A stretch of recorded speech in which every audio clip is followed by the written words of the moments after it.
আমাদের দুঃখ তার কাছে প্রকাশ করতে হবে, সে নিজে থেকে জানতে চাইবে না।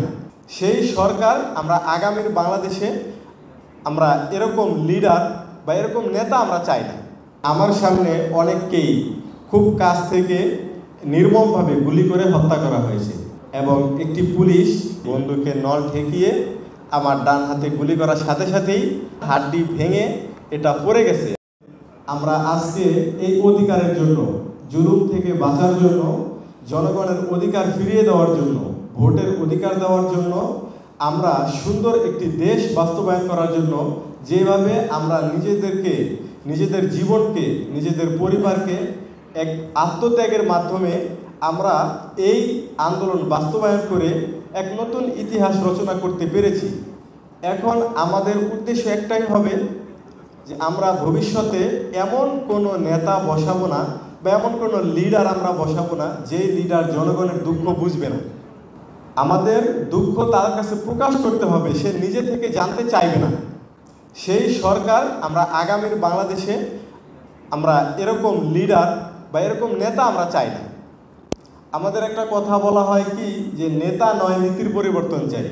আসলে এই কথাটা ঠিক আছে, তবে কেমন জানি এক পেশ লাগে, যেন আমি নেতা চাই ঠিক আছে, কিন্তু নীতিটা আসলে একটু পরিবর্তন করা দরকার। তো আমার মতে আমি ব্যক্তিগতভাবে একটা কথা বলবো, যেই নেতা আমার সমাজের নেতিবাচক পরিবর্তনগুলো আনতে পারে না সেই নেতারও আমার দরকার নেই। যেই নেতা সুষ্ঠুভাবে জনগণের কি লাগবে না লাগবে এবং এই দেশে কি চাহিদা কি আছে না আছে সে তদারকি না করতে পারবে, সেই সরকার আমরা চাই। আমাদের এমন সরকার লাগবে যে নিজেও সৎ এবং দেশের মানুষকেও সৎ করার জন্য আহ্বান করে। আমরা এমন একটা নতুন বাংলাদেশ চাই যেখানে জুলুম হবে না, মানুষের আন্দোলন করা লাগবে না, যেখানে সরকার নিজে থেকেই কে অসুবিধায় আছে, কে সুখে আছে, কে দুঃখে আছে, আমার এই রাষ্ট্রের ভিতরে কে অভাবে আছে, কে অনটনে আছে, এটা দেখা একটা রাষ্ট্রের দায়িত্ব। তাই আমি আহ্বান করব, ভবিষ্যতে এমন কোনো নেতা বা ফেসিবাদ বাংলাদেশে জন্ম হতে দেওয়া যাবে না। সেই লক্ষ্যেই আশা করি আমার দেশের জনগণ অবশ্যই তার নিজ ভোটটা নিজ দায়িত্বে দিবে, এমন লোককে দিবে যে তাকে যোগ্য এবং সৎ মনে হয়। এই আন্দোলনকে বাস্তবায়ন করার লক্ষ্যে এবং এটাই দেশ স্বাধীন করতে হবে এই কথা বুকে রেখেই আমি আমার পরিবার থেকে বিদায় নিয়ে বের হয়েছিলাম, যেন নতুন এক বাংলাদেশ আমরা জাতির সামনে উপস্থাপন করতে পারি। যাত্রাবাড়ি ফ্লাইওভারের উপরে ওঠার যে প্রথম রাস্তা, সেখানে যখন এসে থামি তখন আমরা দেখতে পাচ্ছি আমাদের ছাত্র জনতারা মাথায় গুলি, পেটে গুলি, কিংবা হাতে কিংবা পিঠে গুলি লেগে আহত হয়ে যাচ্ছে। কিভাবে হচ্ছে আমরা কিছু বুঝতে পারছি না। তখন আমরা একটু সতর্ক হলাম এবং খোঁজার চেষ্টা করলাম কোথা থেকে গুলি আসছে বা কিভাবে গুলি করা হচ্ছে।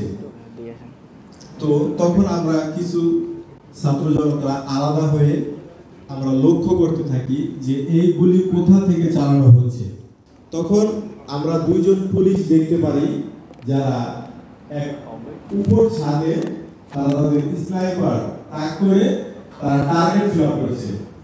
তারা একজনকে দেখছে আর শুট করছে যেন টার্গেট মিস না হয়।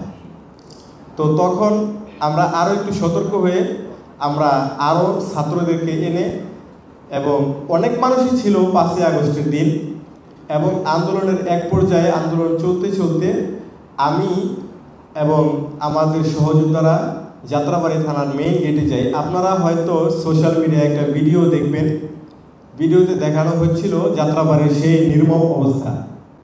তখন সরাসরি তারা গেট খোলে এবং পুলিশগুলো অনবরত বের হয়ে এলোপাথারি গুলি চালায়। তখন আমরা স্পটে পড়ে যাই এবং আমার সামনে অনেককেই খুব কাছ থেকে নির্মমভাবে গুলি করে হত্যা করা হয়েছে এবং একটি পুলিশ এসে আমার ডান হাতে স্নাইপার ঠেকিয়ে, বন্দুকের নল ঠেকিয়ে আমার ডান হাতে গুলি করার সাথে সাথেই আমার ডান হাতটা হাড্ডি ভেঙে এটা পড়ে গেছে আমি বুঝতে পারছি, কিন্তু তখন আমার ওই পেন আসে নাই।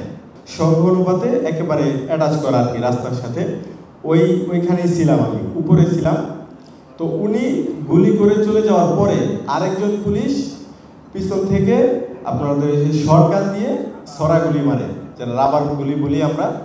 ওটাতে এখনও আমার পুরো শরীরে 500-র উপরে স্প্লেন্ডার আছে, ছড়াগুলি।